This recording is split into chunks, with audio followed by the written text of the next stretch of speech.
Évangile de Jésus-Christ, selon saint Jean. En ce temps-là, il y eut un mariage à Cana de Galilée. La mère de Jésus était là. Jésus aussi avait été invité au mariage avec ses disciples. Or, on manqua de vin. La mère de Jésus lui dit « Ils n'ont pas de vin ».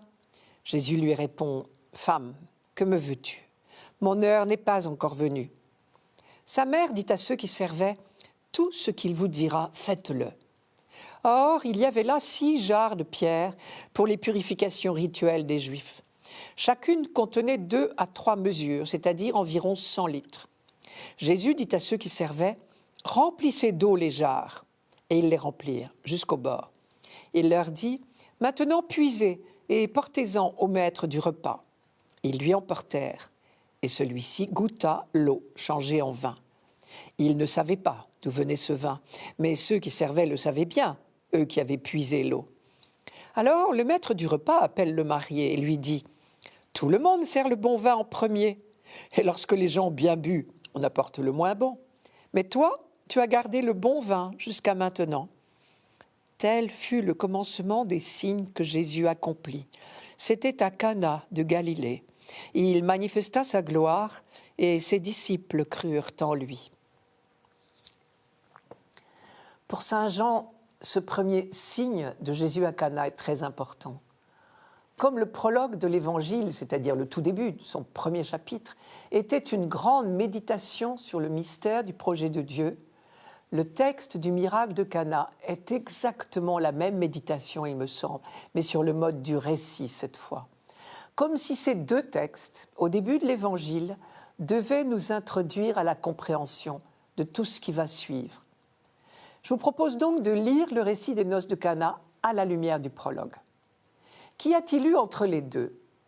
Des événements qui composent ce que l'on appelle la semaine inaugurale de la vie publique de Jésus. Elle commence auprès de Jean-Baptiste, au bord du Jourdain, où des pharisiens sont venus l'interroger sur sa mission. Et déjà, Jean-Baptiste annonçait la venue de Jésus. Le lendemain, Jean-Baptiste a la joie de voir Jésus lui-même venir vers lui. Et il reconnaît en lui le Fils de Dieu, celui qui baptise dans l'Esprit Saint. Le lendemain encore, nouvelle rencontre au bord de l'eau. Cette fois, ce sont 2 disciples de Jean-Baptiste qui se détachent de son groupe pour suivre Jésus. Et celui-ci les invite à passer la soirée auprès de lui. Le jour suivant, Jésus part en Galilée, accompagné déjà de quelques disciples. Et c'est en Galilée, 3 jours plus tard, qu'a lieu le miracle de Cana. Jean commence son récit des noces de Cana en disant « Le 3e jour, il y eut un mariage à Cana de Galilée ». On est bien sûr tenté de faire le compte de tous ces jours depuis le début. Cela donne le 7e jour. L'évocation d'une semaine, d'un 7e jour, dans un évangile, ce n'est évidemment pas anodin. Le 7e jour, dans le monde juif, renvoie toujours à l'achèvement de la création. Car en réalité, à Cana, Jésus ne se contente pas de multiplier le vin, il le crée. Comme au commencement de toute chose, le Verbe était tourné vers Dieu pour créer le monde. Une nouvelle étape s'inaugure à Cana. La création nouvelle a commencé. Et il s'agit d'une noce. On pourrait continuer le parallèle.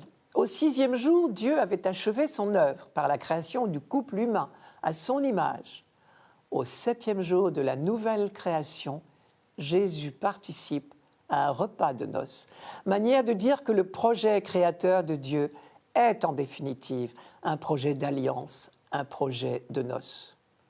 Nous comprenons mieux alors pourquoi nous avons lu en première lecture de ce dimanche ce texte du 3e Isaïe dans lequel Dieu disait à son peuple « Je t'aime d'amour et je t'épouse ». Les pères de l'Église ne se sont pas privés de voir dans le miracle de Cana la réalisation de la promesse de Dieu. La fête des noces de Dieu avec l'humanité débute là. C'est pour cela que le mot « heure » chez Jean est si important. Il s'agit de l'heure où le projet de Dieu a été définitivement accompli en Jésus-Christ. Et c'est bien à cela que Jésus pense quand il dit à Marie « Femme, que me veux-tu ? Mon heure n'est pas encore venue. » Visiblement, ses préoccupations sont au-delà du problème matériel du manque de vin. il ne perd pas de vue sa mission, qui est d'accomplir les noces de Dieu avec l'humanité. Mais la première phrase, « Femme, que me veux-tu » reste surprenante. On a beaucoup épilogué. En réalité, dans le texte grec, c'est « Qu'y a-t-il pour toi et pour moi ?» Et en fait encore, c'est une expression habituelle en hébreu qui signifie « Tu ne peux pas comprendre, ce n'est pas ton affaire ». Jésus affronte là seul, il me semble, la grande question de sa mission. Pour accomplir cette mission concrètement, que doit-il faire? Doit-il créer du vin et ainsi manifester qu'il est le Fils de Dieu? Alors, on a peut-être ici dans l'évangile de Jean un écho du récit des tentations dans les évangiles synoptiques, ce qui expliquerait d'ailleurs la sécheresse apparente de cette phrase de Jésus à sa mère. Au désert, dans l'épisode des tentations, la question qui s'est posée à Jésus était « Qu'est-ce au juste, être fils de Dieu ?» Et le tentateur lui avait susurré « Si tu es vraiment le Fils de Dieu, maintenant que tu as faim, ordonne que ces pierres deviennent du pain. » Je remarque une chose, quand il est seul au désert, Jésus refuse de faire les miracles que lui suggère le tentateur, car il en serait le seul bénéficiaire. À Cana, au contraire, Jésus multiplie le vin de la fête pour la joie des convives, ce qui revient à dire que le Fils de Dieu ne fait de miracles que pour le bonheur des hommes.